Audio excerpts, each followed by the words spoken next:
قبروں پر بیٹھنا حرام ہے، حرام ہے، حرام ہے، یہ فتویٰ دیوبندی دیا کرتے تھے۔ قبروں کو پکا بنانا حرام ہے، حرام ہے، حرام ہے، یہ فتویٰ بھی دیوبندی دیا کرتے تھے۔ ہاں، قبروں کی زیارت کرنے کو بھی حرام کہا ہے اسماعیل دہلوی نے اپنی کتاب تقویۃ الایمان میں۔ اب ہم دیوبندیوں سے صرف اتنا پوچھتے ہیں کہ صاحب یہ جو بیٹھا ہوا ہے یہ کون حرامی ہے؟ اب اس پر ہم پر الزام نہ لگائیں، اس لیے کہ ہم نے حرامی کہا تو اب آپ کو تکلیف ہوگی، تو آپ الزام لگائیں گے کہ اس طرح کہہ رہے ہیں، تو ہم آپ کے فتوے کے مطابق کہہ رہے ہیں، اس لیے کہ آپ کہتے ہیں کہ یہ حرام ہے، تو جو حرام کام کرے ظاہر بات ہے حرامی ہوا۔ حالانکہ میرے لیے تو یہ چھوٹا منہ بڑی بات ہوگی کہ میں کسی کے تعلق سے بھی کوئی بات کرتا ہوں تو مجھے بہت کچھ سوچنا پڑتا ہے، لیکن کہیں کہیں مجبوری بن جاتی ہے۔ آج کل حضرت مولانا طارق جمیل صاحب کے تعلق سے جو ویڈیوز آ رہی ہیں اور ان کے متعلق جو بڑے بڑے زہر آلود، بڑے بڑے زخم دینے والے الفاظ بولے جا رہے ہیں، یہ کسی بھی صورت مناسب نہیں ہے، یہ کسی بھی صورت مناسب نہیں ہے۔ انسان ہے، غلطی کا بنا ہوا ہے، غلطی ہوتی ہے، اس میں کوئی شک کی اور کوئی گنجائش نہیں ہے، لیکن اتنا بھی کسی کو نہیں کہنا چاہیے۔ میں نے دیکھ رہا ہوں، میں بہت ساری ویڈیو میں مولانا طارق جلیل کے تعلق سے ان کو پہچانا جا رہا ہے، بتایا جا رہا ہے، انہوں نے ایسا کیا، انہوں نے ویسا کیا۔ ارے بھائی، یہ ان کا اور اللہ کا معاملہ ہے، آپ کیوں اس میں اپنا آپ کو داخل کر رہے ہیں؟ آپ کیوں اس میں اپنا آپ کو داخل کر رہے ہیں؟ ایک آدمی تھا، اس نے بہت بڑا گناہ کیا، بہت بڑا گناہ کیا۔ ایک بڑے اللہ والے تھے، انہوں نے دیکھا اور کہا کہ اب تیری مغفرت نہیں ہوگی، تو نے اتنا بڑا گناہ کیا۔ وہ بیچارہ بڑا شرمندہ، پھر کہا کہ اب تیری مغفرت نہیں ہوگی۔ تو اس آدمی نے کہا، جو گناہ کر رہا تھا، اس نے کہا کہ دیکھو ایسا ہے، یہ میرا اور اللہ کا معاملہ ہے، آپ جائیں۔ خیر کچھ دن کے بعد میں انتقال ہو گیا۔ اللہ سبحانہ وتعالی نے ان کو بلایا، جو بڑے اللہ والے تھے، اور ان سے کہا کہ تمہیں ہماری مطلب مغفرت پہ اتنا بھی بھروسہ نہیں تھا، ہماری رحمت پہ اتنا بھی بھروسہ نہیں تھا کہ ہمیں ایک آدمی کی مغفرت کر سکے؟ خاموش ہو گئے۔ اللہ مجھے غلطی ہو گئی، مجھ سے غلطی ہوئی، معافی عطا فرما۔ نہیں، تمہیں ہماری رحمت پہ اتنا بھی بھروسہ نہیں تھا کہ ہم ایک آدمی کو معاف کر سکیں؟ اللہ تعالیٰ نے فرشتوں کو حکم دیا کہ جاؤ ان دھمو گھسیٹو اور جہنم میں ڈال دو، اس گناہ گار کو لاؤ۔ اس کو لائے، اس سے پوچھا، تمہیں ہماری رحمت پہ اتنا بھروسہ تھا کہ ہم تمہیں معاف کر دیں گے؟ اے اللہ، میرے اندر گناہوں سے بچنے کی طاقت نہیں، اور آپ کے علاوہ میرے گناہوں کو بخشنے کی کوئی طاقت نہیں رکھتا، پیارے اللہ آپ ہی تو معاف فرمانے والے ہیں۔ اللہ تعالیٰ پتہ چلا کہ اس کو جنت عطا فرما دی اور ان کو جہنم عطا فرما دی۔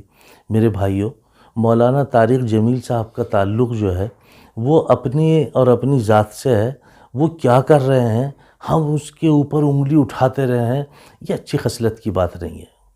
اور آپ ماشاءاللہ سمجھدار، آپ اہل سنت والجماعت، اور پھر آپ ماشاءاللہ باشرہ داڑھی ٹوپی والے مشرہ ہو کے آپ اس طرح کے جملے اپنی زبان سے ادا کریں کہ جو میں اپنی زبان سے نہیں ادا کر سکتا، مناسب نہیں ہے، کسی بھی صورت مناسب نہیں۔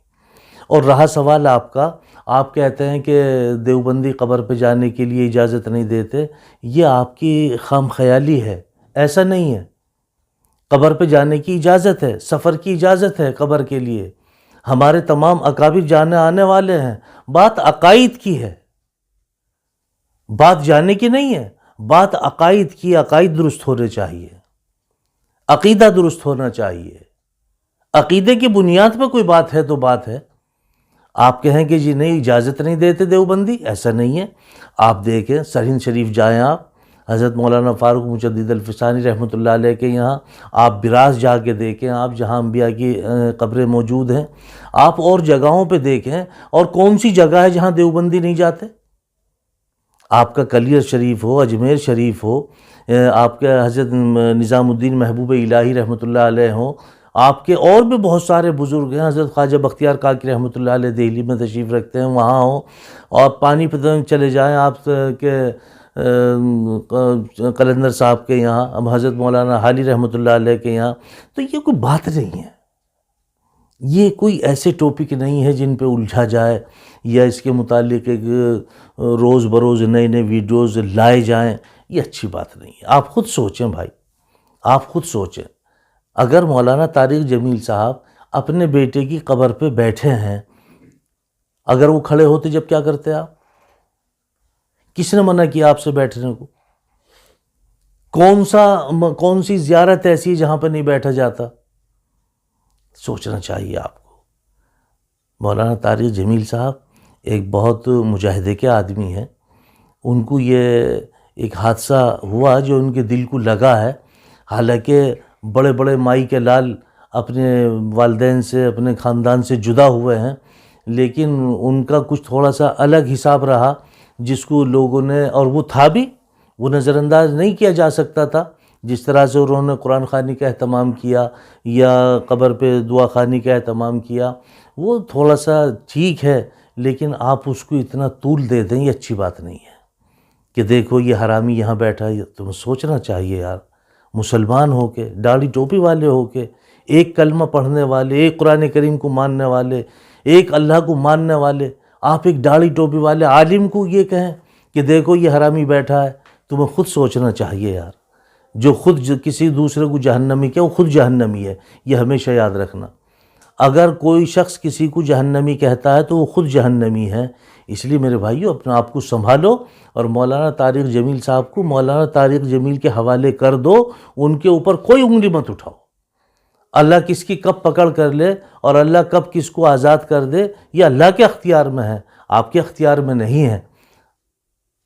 ان کا بیٹا ہے، وہ اپنے بیٹے کی قبر پہ بیٹھ کے ایصال ثواب کر رہے ہیں، آپ کیا جا رہے ہیں؟ آپ اس پہ اتنے بڑے بڑے جملے ادا کر رہے ہیں. الامان والحفیظ. اللہ ہم سب کو عمل کی توفیق نصیب فرمائے. اللہ سب کو اپنے بچوں کو صحیح سلامت دیکھنے کے لیے بنایا. ابھی اللہ سب کے بچوں کو امن و امان میں رکھے، اپنے حفظ و امان میں رکھے، اپنے فرشتوں کی نگہبانی میں رکھے. بہت بڑا حادثہ ہوتا ہے. اولاد کا مرنا کوئی معمولی بات نہیں ہے. جوان اولاد کو باپ کاندھے پہ لے کے جاتا ہے جب پتہ چلتا ہے. ابھی تو لوگ انگلیاں اٹھا رہے ہیں، لیکن ٹھیک ہے انگلی اٹھاؤ، لیکن ایسا نہیں کرنا چاہیے. ان کے لیے ایسے بھدے اور ایسے گھٹیا جملے ادا کر رہے ہیں آپ. کچھ بھی صحیح، اس آدمی کی بڑی قربانی ہے، بڑی خدمت ہے. اللہ ہم سب کو معاف فرمائے.